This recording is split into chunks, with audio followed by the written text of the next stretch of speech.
We have some news coming in. There's been a twist in Canada's Nijjar probe. Nijjar murder case. We hear all 4 accused have got bail.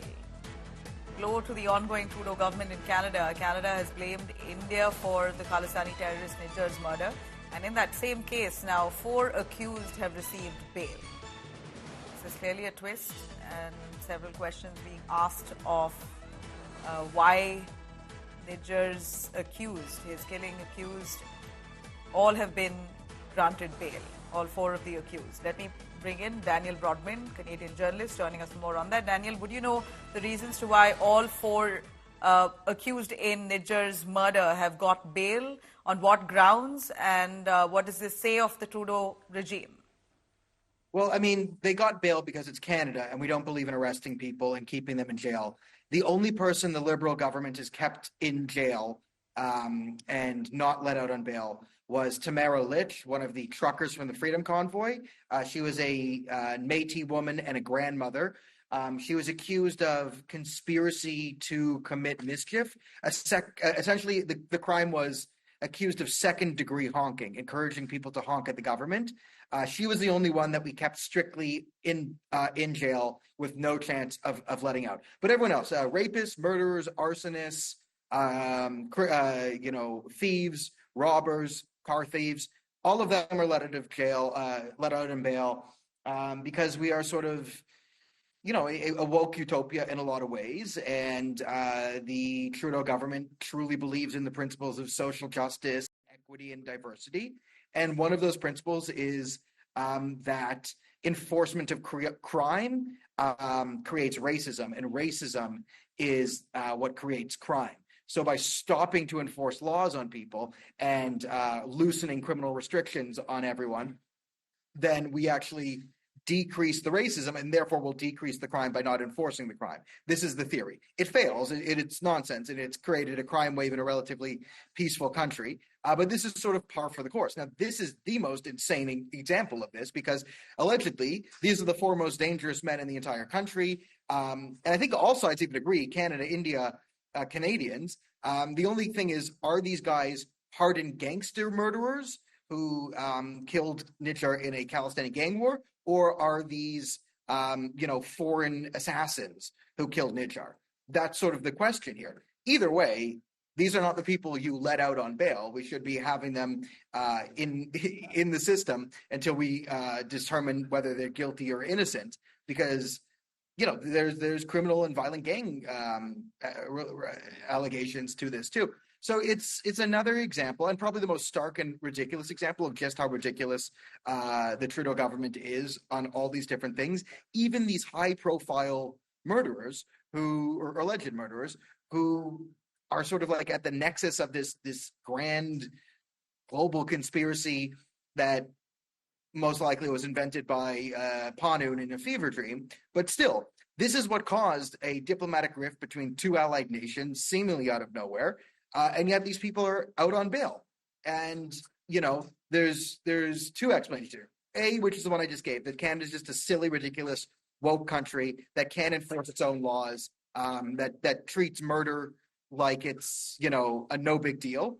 Or 2, is this some sort of plot to cover their own behinds, where they actually don't want to, they're kind of hoping these people run away, flee the country, end up somewhere in Nepal or whatever, and then we can say, oh, look, they left the country. This must mean that they're running away for Modi agents, and then because we can't question them or get to the bottom of this, nothing else is looked at. So those are your 2 potential explanations. Either the Canadian government doesn't want to process these people because what they're going to find won't fit the narrative, or we're just a silly, ridiculous country that can't treat murder like it's an actual crime.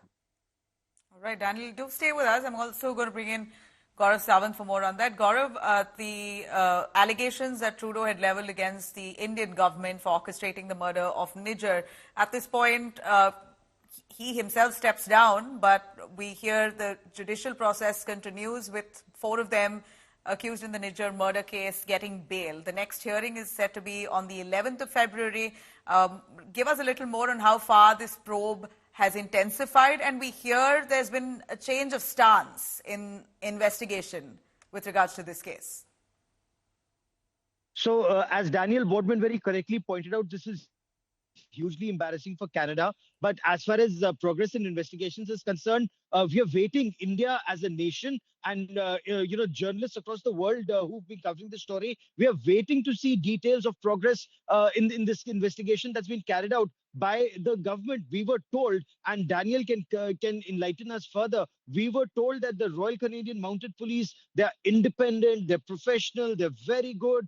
They carry out an independent investigation. The initial investigation was being carried out by local police, but then the federal police were roped in. They had intelligence inputs. They had arrested some people. They were being questioned. And then what? And then they're out on bail. Once they're out on bail, why is it that the case is also being moved? And this is again where Daniel can tell us better about Canadian laws. Why is it that the case is being moved from the provincial court, and which is that first level of scrutiny of evidence, to their federal court, which is the ultimate, court where it goes to? So is the Justin Trudeau government, is the so-called independent Royal Canadian Mounted Police or the state police or the prosecutors, are they trying to shy away or run away from initial scrutiny of evidence in public domain? These are very serious questions, because somebody like a Justin Trudeau made a statement on the floor of the Canadian Parliament. He leveled very serious allegations. Extremely serious allegations were leveled against top Indian diplomats of unimpeachable integrity. They've been targeted, they've been tarnished. Are we to understand that all of this is part of Justin Trudeau and Jagmeet Singh's vote bank politics, where national interest and international relations were tested? It just goes on to indicate we do not know what's the evidence that they've been able to gather in the Nijjar killings. We've seen images in public domain. We've heard innuendos. We've heard selected leaks. We've heard that America shared some intelligence. But where is that intelligence? And from day one, India has been saying, one, share intelligence with us. Two, that evidence has to stand in a court of law. Unfortunately, none of that is available in public domain just as yet. Let me also bring in Daniel on that. Daniel, would you want to respond to what Gaurav has to say, and a quick take on the Canadian Sikh community who are also not satisfied with the way this probe has proceeded? Is that right? Yeah, I mean, it's hard to determine who the Canadian Sikh community is. No community is a monolith, and the vast majority of Canadian Sikhs are not Khalistani, especially the ones who've been here for a long time. They're almost, they're well adjusted. I mean, just like India, they're highly successful, highly integrated, generally respected community in Canada. And the wave of, let's say, Trudeau's new students coming out of Punjab, that's a very different case. So even within like the Canadian Sikh community, a lot of Canadian Sikhs don't want to be associated with the riffraff that's come in over the last few years, who have been involved in a lot of this nonsense. As to the point Gaurav was making, I'm not an expert on Canadian law, especially between federal and provincial, and I don't want to start spouting off of what the differences could be in the different courts as related to foreign interference, because we've never really seen a case like this, and it's best if I'm not an expert or don't really know the intricacies. I don't want to misinform people as to what could be going on here. But there is general distrust in the institutions. The RCMP under Justin Trudeau at times has played politics. There is a case of the Nova Scotia shooting where the RCMP was essentially covering for the Liberal government and towing the line of Liberal policy versus reality. So the RCMP has shown that when Justin Trudeau's politics are involved, they are not always the most professional, and that's a problem that many Canadians have noticed. So listen, this could be a benign thing, like maybe this is actually really good and they're taking it more seriously, and in order to move things federally, this is just a blip on the system, and they are technically released, but they have ankle monitors and there are things in place, and we'll find out 2 days from now that actually this was handled somewhat professionally and there's no government involvement, and it's just a blip. That could be the case. But again, in the pattern of behavior over the last 10 years in Canada is someone commits a serious crime, we put them in jail, and it's like catch and release, right? You take a picture with the fish and you throw it right back in the water. Well, we're really hoping that Canada gets to the bottom of this because India too needs clarity on this case. But for now, thank you very much, Daniel Broadbent.